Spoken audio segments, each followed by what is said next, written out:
এই তিনটি কাজ যদি আপনি ভুল করেও করে থাকেন, তাহলে আপনার জীবন থেকে কখনোই বিপদ যাবে না।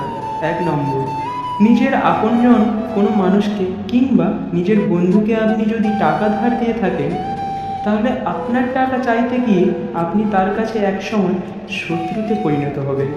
2 নম্বর, কোনো মানুষের মনে এত গভীরে চলে যেও না যাতে সে আপনাকে পুতুলের মতো নাচাতে পারে।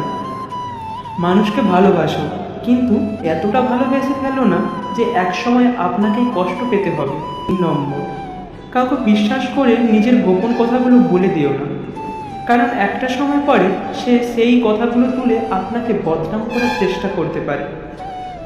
4 নম্বর, আপনি যতই টাকা ইনকাম করুন না কেন, টাকা এখন থেকেই সঞ্চয় করতে শিখুন, কারণ বিপদের সময় পকেটে টাকা না থাকলে আপনার পেছনে কেউ আসবে না।